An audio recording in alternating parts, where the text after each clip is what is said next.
So Psylocke is one of the best duelists in Marvel Rivals, but because she is difficult to use, I've made a comprehensive guide for how to run her right so you can drop 40 bombs in competitive. Let's start off with her basic attack, Psionic Crossbow. It is a 2-burst attack that becomes less effective the farther away you are. For example, at 30 meters, a 2-burst will maybe do 2 bars of health. Vice versa, when you're close range, 2 cycles of her burst shot will drop squishies. So keep that in mind. Next up is her secondary, Wing Shuriken. It's an attack that latches on to enemies and you can retract it to do more damage. The cool thing about this is when it lands on an enemy, it gives you 50 bonus health. A cool little side note, when you stick it in one enemy and then move your cursor to another and retract through them, it'll hit both of them and it will give you an additional 25 health. Next up is my favorite of her abilities, Psy Blade Dash. You get 2 of them, you can use them to dash in to start a fight, or you can use them to get out of bad spots. When you dash into an enemy, you do cause damage. Knocks about 2 health bars off. Next up in her kit is Psychic Stealth. This pops invisibility for 3 seconds with increased movement speed. It's one of her most clutch abilities. Next up is her ultimate, Dance of the Butterfly. It's a massive AoE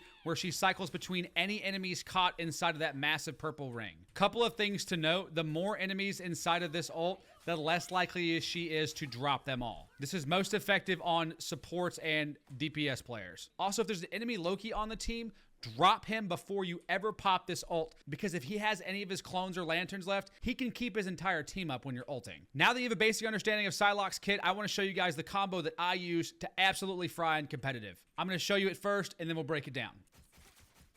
That's absolutely insane. We're going to do it really slow so you guys can keep up. You open with your basic attack, which is that 2 burst. When the second burst lands, then you pop Wing Shuriken. You click it again, pull it out, and then fire with your basic attack again. In real time, drops them in less than 2 seconds. Now that you guys have a basic understanding of her kit and the best combo to use with her, let's talk strategy. I play Psylocke as a dive duelist. I usually have high ground or I'm in a flanked covered position. As soon as I find supports or DPS that are isolated or by themselves, I will drop in and do my thing. The cool thing about Psylocke is that you can absolutely play her in the front lines if you like to build that ultimate, but she's more effective being a backline diver. She also does great against tanks, so keep that in mind. The best part about Psylocke is that anytime you're in a bad engagement, you can dash away and then pop your invisibility and completely reset, go pick up a health pack and get back in the fight. And that's how you play Psylocke in Marvel Rivals. But before we go, I want to ask you guys if you want to see advanced guides on this channel. If that sounds interesting to you, make sure to comment down below. First, if you want to see it, and 2, who you want to see me do first. I love you. We'll see you in the next one. Take it easy, fam. Peace.